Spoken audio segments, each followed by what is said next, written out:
Bonsoir.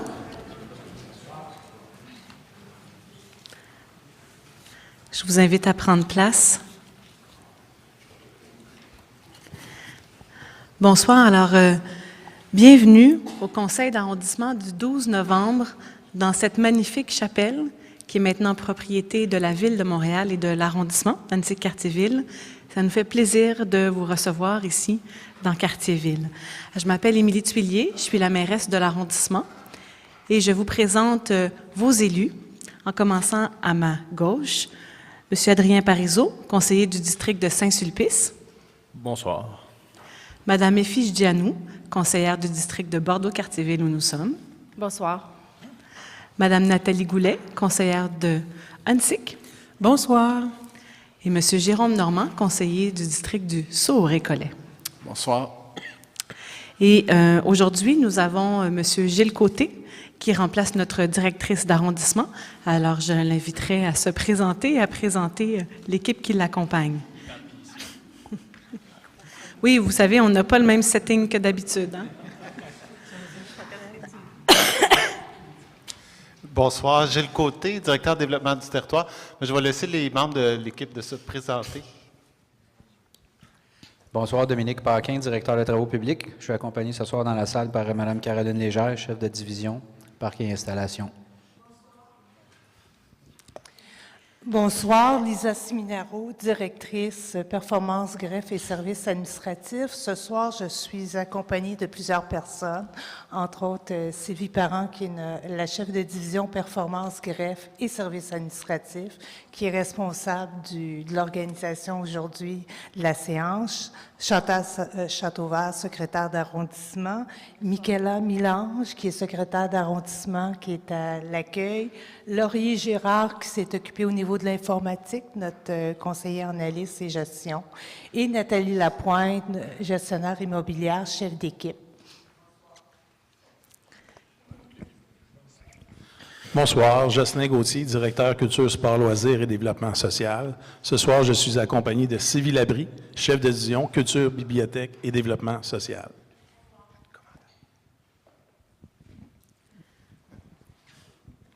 Bonsoir, Steve De Silva, commandant du PDQ-10. Je suis accompagné avec moi-même ce soir. Et nous avons aussi de l'équipe des communications, Jean-François Circé, chef de division, et Marlène Ouellette, chargée de communication. Je pense que nous avons fait le tour. Alors, petit message d'intérêt public, si vous avez perdu votre carte Opus en arrivant ici, Mme Chantal Châteauvert, qui est secrétaire d'arrondissement, là, dans ses mains. Alors, vous pouvez aller la voir si vous vous rendez compte que vous avez perdu votre carte Opus. Peut-être que vous en avez besoin pour rentrer à la maison ce soir. Alors, comme à l'habitude, les dossiers dont on discute lors de la séance du conseil d'arrondissement sont disponibles dans un cartable. Aujourd'hui, le cartable est dans l'autre salle à côté où vous êtes allés vous inscrire pour les questions. Donc, si vous souhaitez consulter les documents du conseil d'arrondissement, ils sont disponibles dans la salle d'à côté. Alors, on passe maintenant au point 10.02, qui est l'information par les membres du conseil. Alors, la dernière fois, on avait une question sur le déneigement des pistes cyclables et je m'étais engagée à faire un point au prochain conseil d'arrondissement. Alors, le déneigement pour les pistes cyclables, c'est vraiment la piste cyclable Christophe-Colomb, qui est une piste cyclable en site propre qui est déneigée de manière prioritaire partout à Montréal. Là, toute cette séquence-là, mais dans l'arrondissement, c'est vraiment la piste Christophe-Colomb.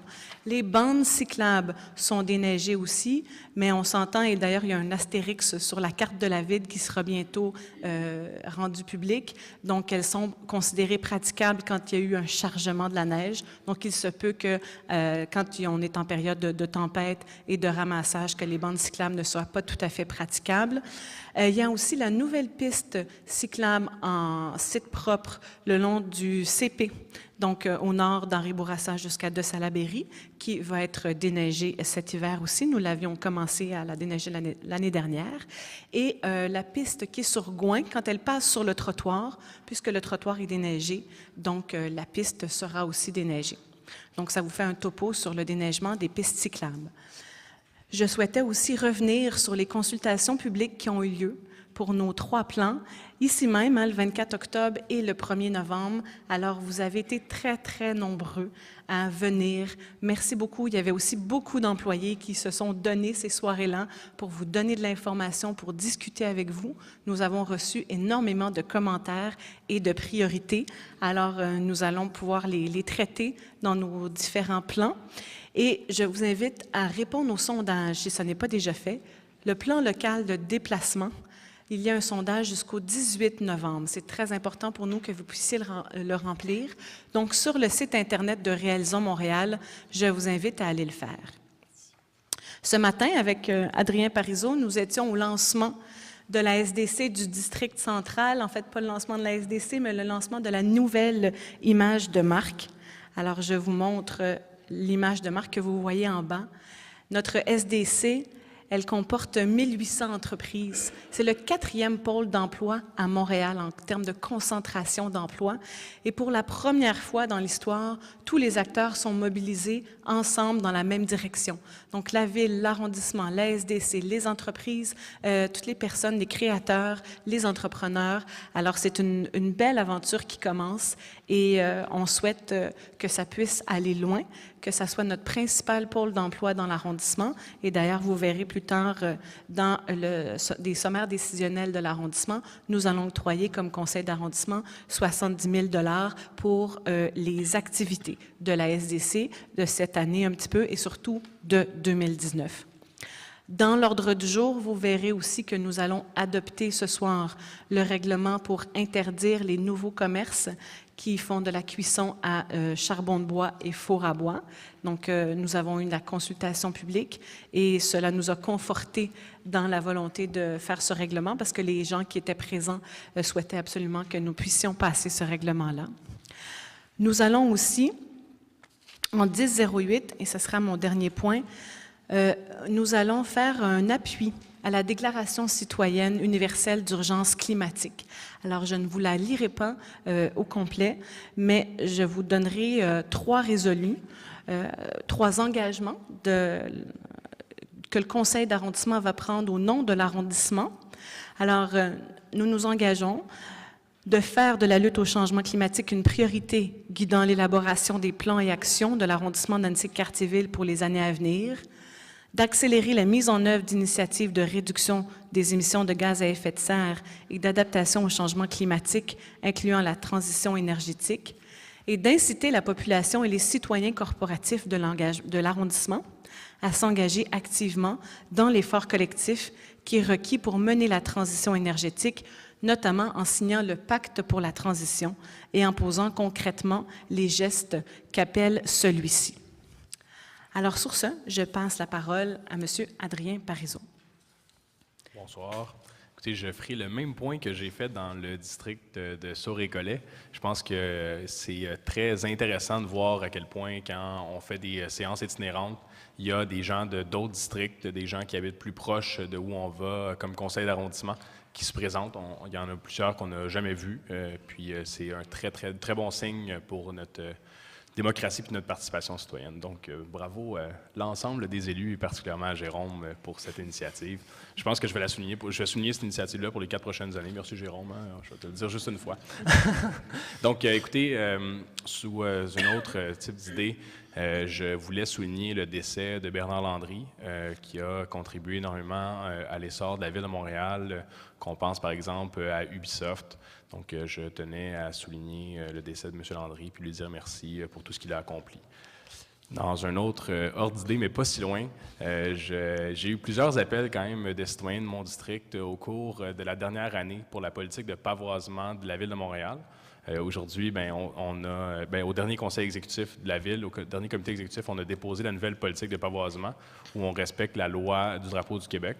Donc, c'est ce pavoisement-là, le drapeau du Québec à gauche. Donc maintenant, la Ville de Montréal se conforme à la loi qui dispose de la politique de pavoisement de la Ville.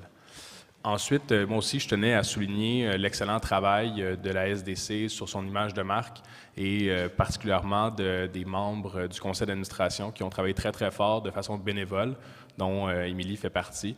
Donc, je tenais à les féliciter parce que ça a été un très, très beau lancement. On a vu la mobilisation de plusieurs acteurs dans le district, dont la compagnie Essence qui nous recevait qui nous prêtait ses locaux pour nous recevoir aujourd'hui pour tenir le lancement. Je pense qu'on doit mettre de l'avant à quel point il y a des belles compagnies puis des bonnes compagnies qui font rayonner un de ces quartiers-villes qui sont établis sur la rue Chabanel, dont Essence, mais il y en a plein d'autres. Ensuite, je tenais aussi à parler d'une petite murale, une belle murale qu'on a inaugurée la semaine passée avec Émilie dans mon district, juste en face du Collège Ontic. Ceux qui connaissent un peu le Ultramar, là, le mur qui est à droite du Ultramar, accueille maintenant une murale. Je vous invite à aller la voir. Je vous invite à passer du temps parce qu'on en a parlé avec l'artiste. C'est une murale qu'on peut regarder pendant plusieurs minutes. C'est pas juste on passe, on la voit, c'est beau. C'est une murale qui nous amène à réfléchir sur notre système d'éducation puis notre société. Donc, je vous invite à aller la voir. La semaine passée aussi, on a déposé le budget de la Ville de Montréal comme administration. Je tenais à revenir sur un point qui va toucher particulièrement notre arrondissement. On sait que le stade de Gary Carter, qui est un stade qui est très, très, très utilisé par des équipes dont les Orioles de Montréal. Il y avait plusieurs demandes pour la mise aux normes. On a annoncé la semaine passée un investissement de 4,5 millions de dollars dans le stade par notre administration en créant un pôle régional de baseball au stade Gary Carter, puis en donnant aussi une possibilité que les équipes locales utilisent plus le stade. Parce qu'actuellement, peu de gens le savent, mais il y a peu d'équipes vraiment dans ces quartiers-villes qui utilisent le stade pour plein de raisons logistiques. Puis on va remédier à cette situation-là avec la collaboration de l'arrondissement d'Ontic. C'est sûr que je porte mes deux chapeaux en même temps, mais je suis très, très content qu'on puisse avoir un partenariat avec la Ville de Montréal pour qu'on puisse mettre aux normes puis donner plus d'heures d'utilisation à nos équipes locales. Donc, merci beaucoup. Bonne soirée. Merci. Je passe maintenant la parole à Mme Effie Gianou. Bonsoir et bienvenue à Bordeaux-Cartierville. Je suis très fière d'être ici ce soir, tous mes collègues. Puis on voit des nouveaux visages, comme disait mon collègue Adrien. C'est le fun de voir d'autres personnes de Bordeaux-Cartierville qui viennent, parce que des fois, c'est pas évident peut-être de se rendre sur Chabanel. Alors, je vous remercie pour votre participation. J'aimerais tout d'abord saluer et féliciter l'opération d'accueil Bordeaux-Cartierville. C'était un appel urgent aux dons pour des familles nouvellement arrivées qui avait débuté le 19 juin. Alors, ils viennent de compléter leur bilan, puis finalement, il y a 132 familles qui ont bénéficié de la générosité de nombreux citoyens dans Bordeaux-Cartierville. Alors, vraiment, félicitations au comité pour l'accueil des nouveaux arrivants et le CLIC. Ensuite, j'aimerais féliciter le PDQ 10 et la Maison des Jeunes pour l'immense succès de leur maison hantée à l'Halloween. Ça a l'air de rien si vous n'êtes pas allé une maison hantée, mais c'était vraiment incroyable. C'était vraiment bien fait. Puis ils ont accueilli plus de 900 jeunes, personnes âgées et familles. C'était vraiment, vraiment bien. Puis l'objectif, c'était vraiment de faire un rapprochement entre... comme un jumelage des jeunes et des personnes âgées. Il y en a qui marchaient, ils se tenaient la main, puis ils faisaient la maison hantée, le parcours ensemble. Un rapprochement des policiers et des jeunes du quartier, qui n'est pas toujours évident, mais c'est vraiment une belle façon. Puis aussi, c'était une sensibilisation pour les mesures de sécurité pour l'Halloween, parce qu'on s'entend, il fait très noir, il pleuvait, alors c'est quand même important d'expliquer comment rester sécuritaire à l'Halloween. Alors, félicitations. Et pour de nombreuses personnes ont dû remarquer que les rues locales, la vitesse a baissé à 30 km/h. Puis on a commencé le remplacement des pancartes. On a commencé par Bordeaux-Cartierville. Alors, je crois que c'est complètement terminé dans Bordeaux-Cartierville. Alors, merci à toute l'équipe qui s'est occupée de ça. C'est quand même beaucoup, beaucoup de travail de changer toutes les pancartes de signalisation. On pense que c'est pas trop, mais si j'avais les chiffres, je suis sûre que ça serait vraiment impressionnant. 577. 577. Oui. Fait que... Ensuite, je veux dire bonne nouvelle, mais c'est une nouvelle, le projet de réaménagement Laurentien La Chapelle. Alors, la phase première, qui était tout le nord de Laurentien. Toute cette partie-là termine avant la fin du mois de novembre. Et le projet va reprendre au printemps, puis ça sera Laurentien, mais vis-à-vis le YMCA, un peu plus au sud. Alors, ça devrait alléger, je sais que c'est un secteur qui n'est pas toujours très, très facile. Ensuite, juste un rappel pour la collecte des feuilles mortes, parce qu'on est vraiment en plein temps pour ça. C'est les lundis dans Bordeaux-Cartierville jusqu'au 29 novembre. Puis, les sacs de plastique ne sont pas acceptés. Alors, il faut vraiment que ce soit les sacs spécifiques pour la collecte de résidus verts ou des boîtes en carton. Ensuite, la Corbeille, je voulais juste parler un peu de la campagne panier de Noël de la Corbeille. L'objectif, c'est de distribuer 500 paniers de Noël. Alors, ceux qui veulent participer, ceux qui veulent faire des dons, ça peut être des dons en argent à la Corbeille, des dons en denrées non périssables ou de produits d'hygiène personnelle. Puis, vous avez jusqu'au 17 décembre. Alors, si vous voulez faire un don, vous pouvez vous rendre à la Corbeille.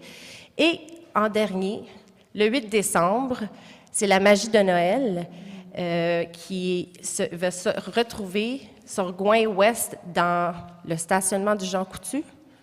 J'ai un blanc. Là, je regarde. Sur Rangée, c'est ça. Alors, sur Rangée, au nord de Gouin. Je suis allée l'an passé avec les enfants, c'est vraiment bien. Il y a un Père Noël à l'extérieur, il y a toutes sortes d'activités. Il y a même des trucs à grignoter. Alors, je vous encourage d'y aller. Puis, je vais être là si jamais vous voulez passer me parler de quelque chose. Je serai là en matinée. Merci. Merci. Je passe maintenant la parole à Mme Nathalie Goulet. Bonsoir tout le monde et bonsoir à ceux et à celles qui sont à la maison également, qui nous regardent en web diffusion. Alors moi aussi, je suis vraiment heureuse d'être dans un si beau lieu, la Chapelle, qui est devenue une salle Charles Daudelin, que j'ai déjà étudiée dans le passé quand j'étais en histoire de l'art, qui était un pionnier de l'intégration de l'art dans les espaces publics. Alors, c'est vraiment un trésor méconnu dans notre arrondissement. Alors, écoutez, moi aussi, outre les consultations récentes qu'on vient de faire, je suis très fière de nos récentes annonces sur les premières ruelles vertes qui verront le jour dans l'arrondissement. Et aussi, comme l'a dit Mme Giannou, la limitation de vitesse à 30 km/h dans les rues locales qui s'inscrit dans le plan d'action Vision Zéro accident, Vision Zéro décès de la Ville-Centre.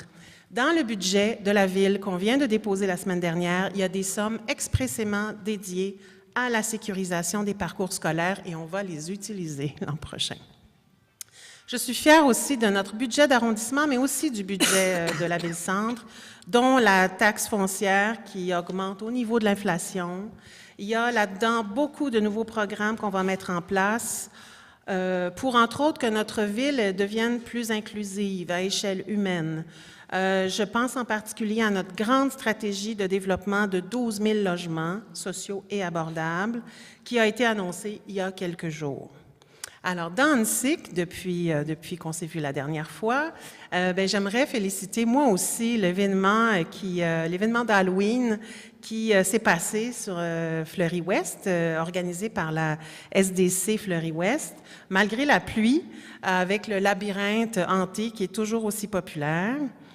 Et toujours sur Fleury-Ouest, on vient d'implanter, on est en processus d'implantation d'un nouveau panneau d'arrêt qui est très attendu par les commerçants et par les citoyens, en lieu et place du feu de circulation, au coin de l'Esplanade et Fleury-Ouest. Voilà, donc on va étudier comment ça va se mettre en place, mais on pense vraiment que ce panneau d'arrêt va obliger les voitures, les automobilistes à s'arrêter, donc à ralentir leur vitesse sur cette rue commerçante extrêmement achalandée. Je remercie aussi les citoyens, les citoyennes qui se sont déplacés à la consultation de la semaine dernière, une autre consultation, mais toute petite, qu'on a faite pour la rue Light Hall. On va construire, le service de l'eau de la ville va construire un édicule sur cette rue-là. Et je veux dire aux citoyens qu'on les a entendus, puis qu'on va travailler, parce que l'implantation de cet édicule va nous obliger à couper 2 arbres, de très rares arbres, dans ce coin-là, entre Clark et Saint-Laurent, et qu'on va travailler sur des options de verdissement de la rue, par des saillies probablement, entre autres. 2 petites annonces en terminant. Alors, d'Annecy, mais je suis très heureuse d'annoncer que la Maison des jeunes d'Annecy, le squat, s'est trouvé une nouvelle maison depuis le début novembre au 10794 rue La Jeunesse. Alors, j'invite tous les jeunes du quartier de 12 à 17 ans à aller y faire un tour. Et moi aussi, je vais souligner le retour du magasin Partage de Noël, organisé par le SNAC. Alors, on va annoncer ce soir un don de 2 000 $ au magasin Partage de Noël. Et j'invite tous les citoyens, toutes les citoyennes d'Annecy à aussi donner en argent ou du temps ou des denrées et d'appeler le SNAC pour ce faire. Et ce magasin aide, entre autres, les familles qui sont en situation de pauvreté de notre arrondissement de faire une épicerie à coût réduit pour le temps des fêtes. Merci. Bonne soirée. Merci. Je passe maintenant la parole à M. Jérôme Normand. Merci. Bonsoir tout le monde. Donc, un petit retour sur quelques éléments de mon côté aussi. Le 10 octobre dernier, on a tenu une première consultation exploratoire pour la piétonisation d'un tronçon de rue sur Gouin entre Demartigny et Saint-Firmin. Et ça s'est très bien passé, une trentaine de participants. On a dégagé un certain consensus sur la formule qui mènera à d'autres consultations plus formelles avec un plus grand nombre de résidents. Là, on parlait vraiment des riverains du tronçon touché.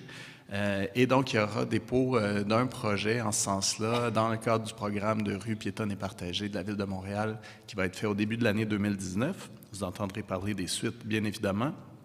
Les 18 et 19 octobre dernier, avec mon chapeau de la communauté métropolitaine de Montréal, je co-présidais l'Agora métropolitaine, qui est un genre de forum citoyen, élus, organisations de la société civile, où on a fait le bilan des premières années du plan métropolitain d'aménagement et de développement de la grande région de Montréal. Donc, c'est vraiment de manière intégrée les outils de planification urbaine pour le Grand Montréal. Et on en a profité pour entrevoir le prochain plan d'action 2019-2023. Donc, un très beau forum où, en gros, on a conclu qu'il fallait aller plus vite et plus loin en termes d'aménagement durable, de verdissement et de transport durable. Au début 2019, on va donc adopter à la CMM un nouveau plan d'action 2019-2023 en ce sens-là. Le 6 novembre dernier, je souhaitais souligner le 20e anniversaire du CRECA, un centre d'éducation populaire qui est situé dans Sauvé-Collet, qui fait de l'alphabétisation, entre autres, qui est très important. Donc, Mme Tullier et moi-même étions à la soirée. Puis, je souhaitais prendre ce soir un moment pour souligner le travail incroyable des bénévoles, de l'équipe, de la cofondatrice et directrice, Mme Claude Amplement, et évidemment des apprenants et apprenantes qui ont transité par le centre. Dans les éléments à venir, donc en fin de semaine, le Cercle des fermières à la petite maison du Parc des Hirondelles vont tenir leur expo-vente annuelle. Donc, pour des produits vraiment locaux, faits main, c'est une super occasion d'encourager vraiment une économie locale de qualité sur place, donc à la petite maison, les 17 et 18 novembre qui viennent, pardon. Le 29 novembre prochain, pour un dossier qui a fait les manchettes à quelques reprises au cours des 2-3 dernières années, le petit sentier qui longe le collège Mont-Saint-Louis vers Fort-Lorette et qui était anciennement désigné le Sentier des Sauvages, qu'on souhaite renommer et traiter avec respect dans un mouvement de réconciliation avec les peuples autochtones.